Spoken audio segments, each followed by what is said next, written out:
It's morphin' time. Austin was very new to the acting scene. Actually, had come on the audition as a dare from somebody else. I remember him coming in again to this studio, and he had a confidence. He had a little bit of an edge.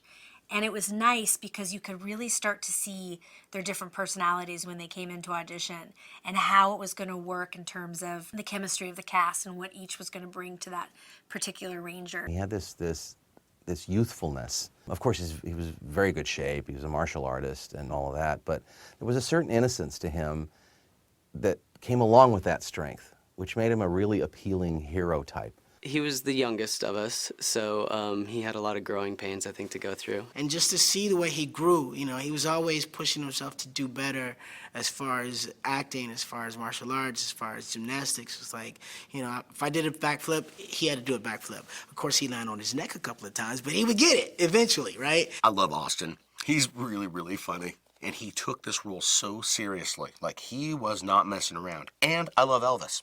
And he looked like Elvis. He's actually a lot gentler than he likes to let on.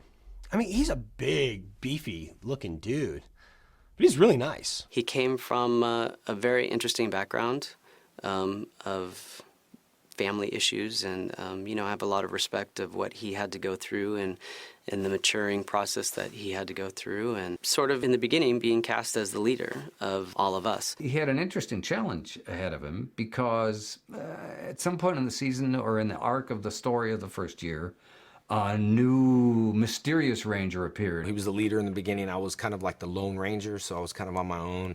And then eventually my character, the Green Ranger, you know, became the leader on the show. So Austin, who had been the alpha male, suddenly had a new guy to contend with who was just as good as he was and a little bit more mysterious.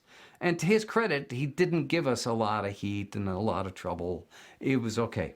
I don't know if they ever became friends, but he handled it well. I thought he did a great job, and I thought he was an amazing athlete, and I think he's a great guy, and I have a lot of respect for him. He's just an awesome guy, and he's doing great, wonderful, positive things, and has been throughout his life, which is since Rangers. He really wants to live the life of a hero that he portrays on TV. He really does. That's why right now I believe he's working as a paramedic or emergency responder back east somewhere. You know, so he really does try to live up to that.